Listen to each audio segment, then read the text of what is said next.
The Ministry of Health and Gender Affairs will be hosting a 2022 edition of its Gender Expo this coming Friday, which is the 18th of March. The event will be under the theme Inspire, Empower, Retool, Connect for a Sustainable Future. Today we are joined by Catherine Forbes, the Training and Project Officer at the Ministry of Health and Gender Affairs, to give us some insight on what will take place at this upcoming Gender Expo. Good morning, Ms. Forbes. Welcome to Good Morning SKN. Good morning, and thanks for the opportunity to give the listening public an insight as to what will be happening at our Gender Expo 2022. Oh, you're very welcome.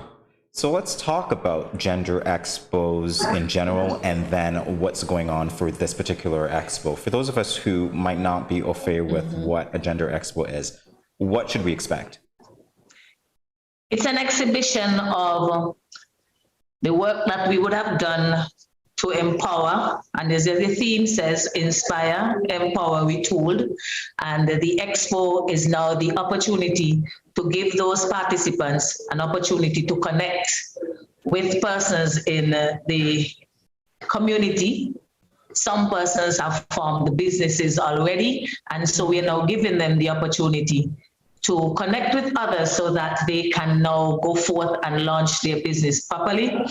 And the theme for this year's International Women's Month, we took this the Sustainable Tomorrow from that, so that's how we came up with the theme for Gender Expo 2022.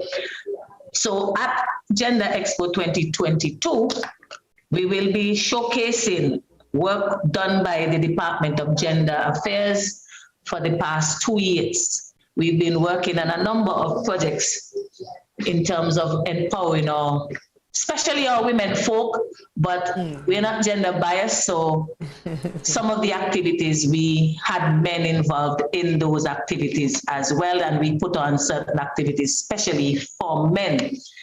And so we thought that having gone through all of this, we would then let the public see what we have been doing.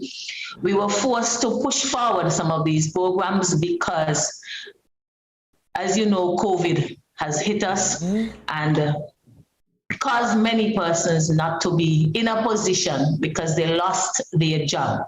And we realized then that we would have to do some retooling, giving persons a chance to learn new skills so that they can survive, because many of the persons were involved in the tourism sector or the retail sector, working in small shops and so on. And so they now lost that opportunity to earn an income. So what we are doing now is to give skills that they could learn, that they would earn an income, as well as skills that they can use around their homes to make it more manageable for the monies that they have to stretch more further.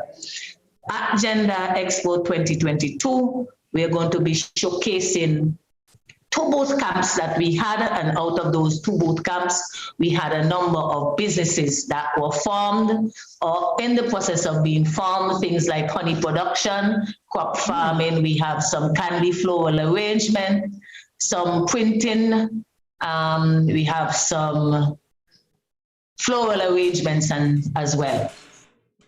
We also have one person making ice cream, one with a spa, and so on. So those are some of the things from the booth camp. Then we're going to have basket weaving. We did an entire three weeks of basket weaving. So we're going to be showcasing some of the baskets that the ladies in that workshop did. Baskets were made from rattan, from the local material, screw pine as we know it, and the grass. So they have plaited baskets, they did some placemats, and other little things that they would have made, use their creativity and made from those 3 material. Also, we did a fruit and vegetable carving, so we will be having some of that on display. There was another group that did sewing, and they have some of their skills on display.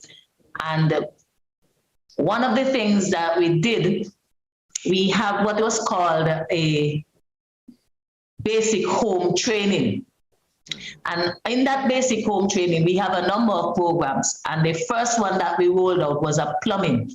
So ladies especially were involved in learning how to fix a pipe around the house, how to fix the sink, and so on until you can get to the plumber. So that one we've completed. There are others in the series that would follow this year.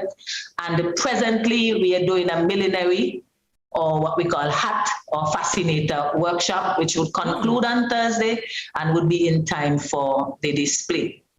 We had one geared specially for men, and that was fish pot making. That too, we will be showcasing at the expo. So that is what you would expect to see, some of what you would expect to see at Gender Expo 2022. Well, thank you for that. How many years has this event been put on by the Ministry of Gender Affairs?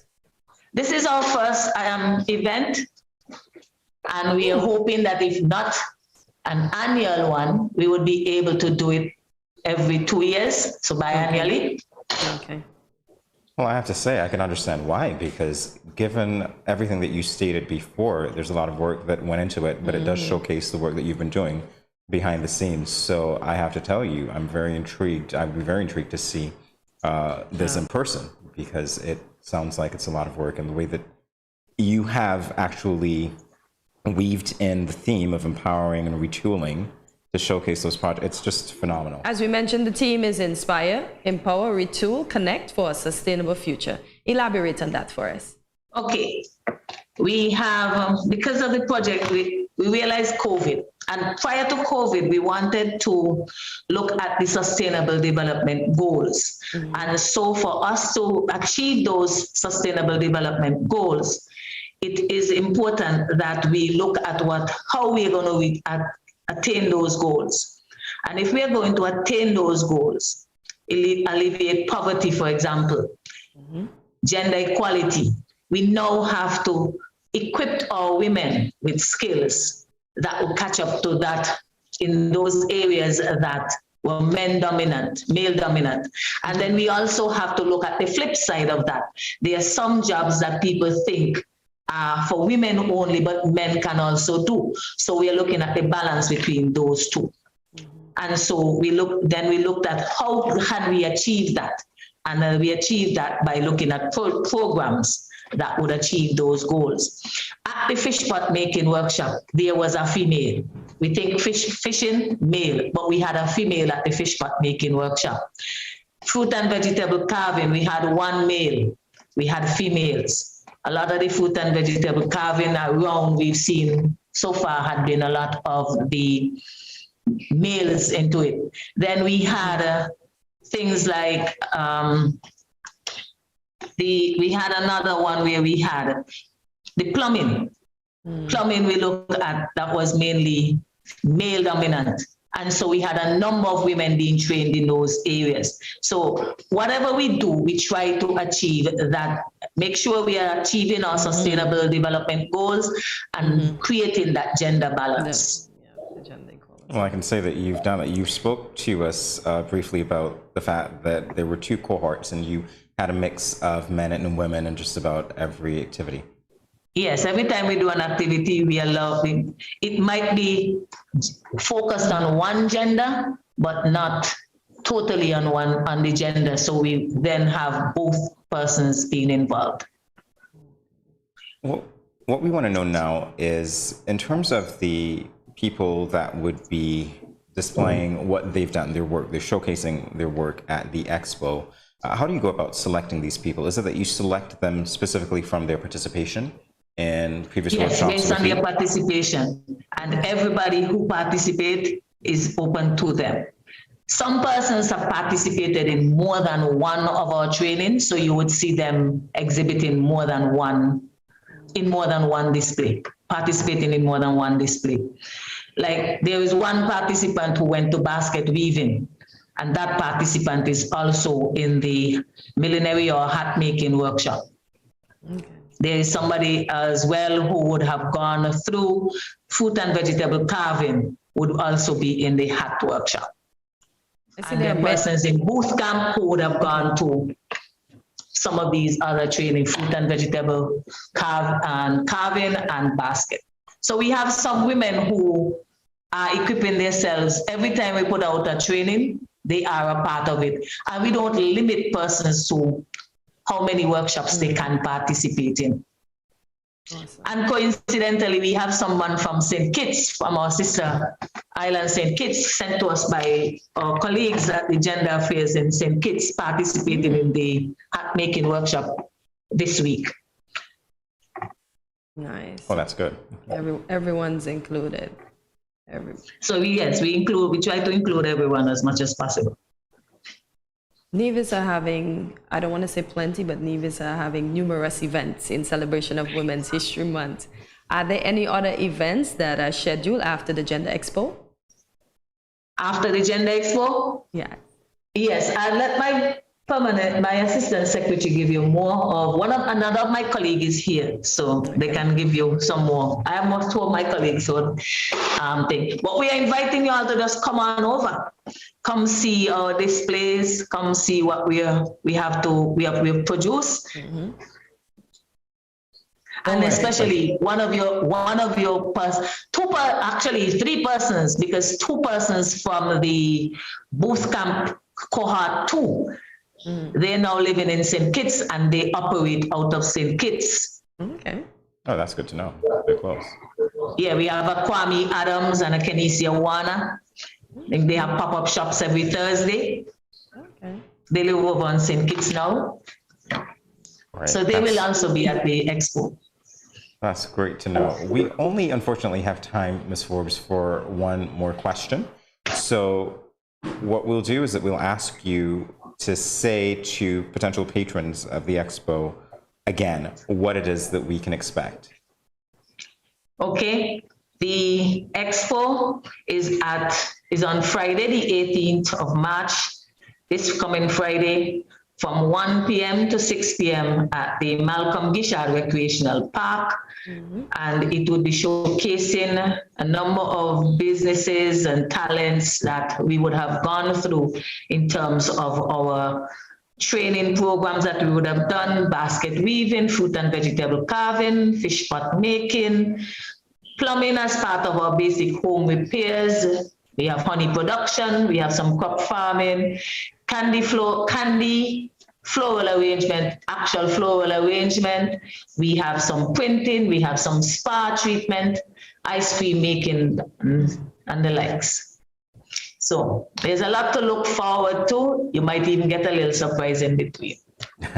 So do come on out and support us. See what we have to offer in Gender Expo 2022.